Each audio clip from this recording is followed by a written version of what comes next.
to like people like misunderstanding and kind of discrediting the history. Like I have some friends that it's like, oh, it's not a proper skill. Like you're wasting your time. There's nothing here. We don't need history, which is kind of crazy to think about. Punch those people, right?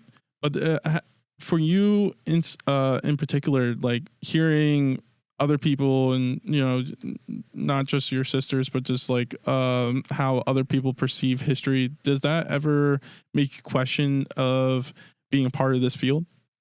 Yeah, I mean, I question, like, like, if you can't get from how I've been talking this podcast, I'm not really, I'm not like certain on a lot of these things. I've questioned it a bunch, but I think I'm pretty concrete in it now because it's just what I enjoy doing. Amen to that.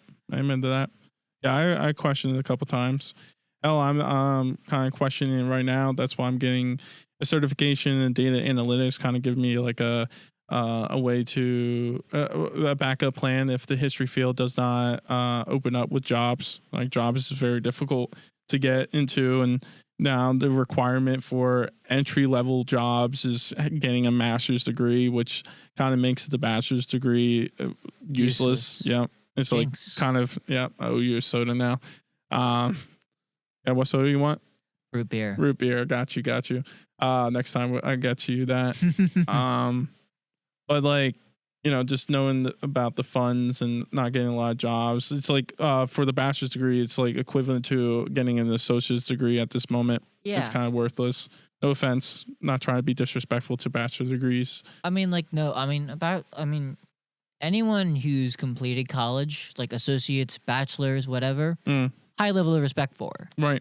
Because, I mean, historically, college was not about going to get a degree. It was about furthering your intelligence. So if you went to college and you furthered your intelligence, good on you. I don't care what you were getting. Yeah. You could be getting the most useless degree on the planet, and I feel bad for you because I relate to you. Right. But, like, you went there and you furthered your intelligence, and that is an achievement, and that should be valued, even though if you can't get jobs with it, which, again, I also relate to you. So, just pivot a little bit. Have you dealt with any difficulty or controversial historical topics in your research? If so, how do you handle it? Well, okay. So I can start with this might be, I don't know, this might be a little dicey. Yeah, whatever you can say.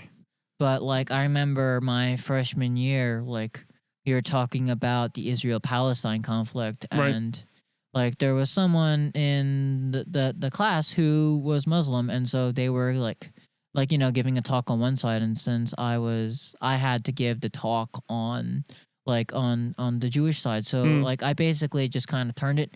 So I basically had to like talk about it in a way that wasn't super inflammatory and also just kind of like make it digestible for people, because I wasn't there to like just tell people what to think politically. I was there to just talk about the history of what happened and talk about certain perspectives that I know a lot of people wouldn't agree with. I don't agree with a lot of those perspectives, but it's a very fascinating history to topic, and with current events, it's a very important history to study. Yeah, and it's funny that you mentioned like our job as historians is to tell history from all sides and point of views, and then you know, a person in particular that I'm very fascinated about and talked about him, I don't know, many of times, is Henry Mercer.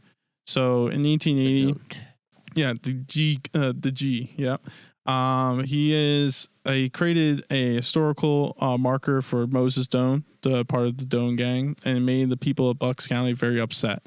And then they thought he was trying to celebrate the Doanes, but in fact, his job, like I just mentioned, is tell history from both perspectives. And I mean, the loyalist perspective, like, I mean, the revolutionaries, they're cool and all, but they are not as interesting to study as the loyalists. Yeah. I'm sorry. I love studying the loyalist perspective because it's a perspective that we don't get a lot. I mean, most people, like, I feel like most people with a general idea of history know we don't get the perspectives of the losers. Yep. And in this situation, they were the losers. Yep.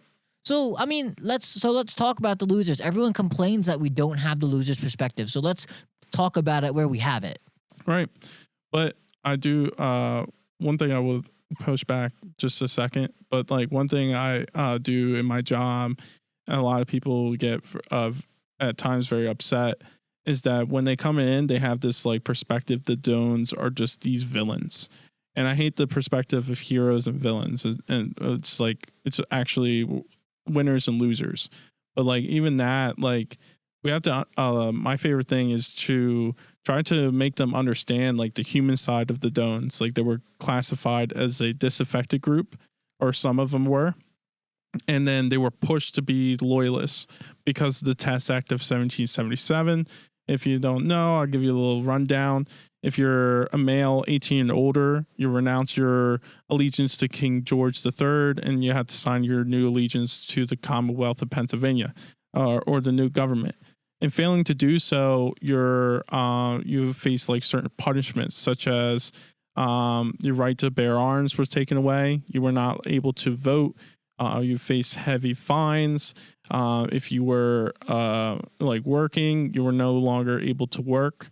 And then sometimes your property was seized and forfeited.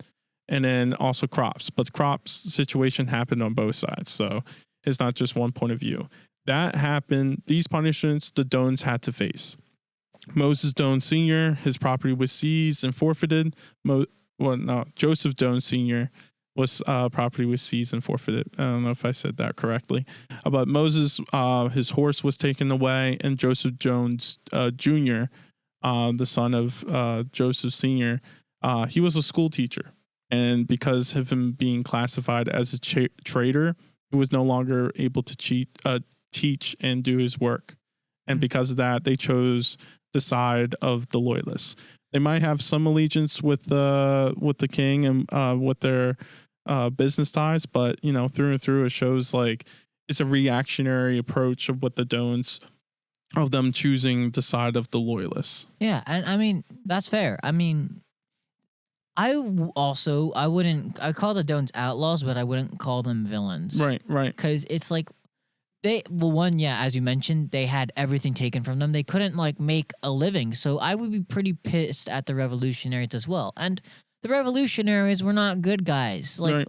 I feel like a lot of people forget. I mean, this is a party of slave owners and businessmen. They are not the best people. They should not be idolized. And I feel like, I don't want to say not be idolized. Well, okay, they had some good ideas that we should keep in the talks. Right. Like, I mean, the Declaration of Independence is a great document in my opinion.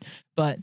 But I mean, everyone has their flaws. Flaws, and they're not the good guys. Yeah. I mean, let's not forget about. I mean, we all know about their hypocrisy of them talking about freedom for all. Right. But then, what was it? 3/4 of a person act. 3/5. Yeah. 3/5. Yeah, 3/5 of a person act, and a lot of those kinds of declarations. It's like these people were not the good guys, and like you can see that pretty clearly in this throughout American history. Got you. Yeah. And No.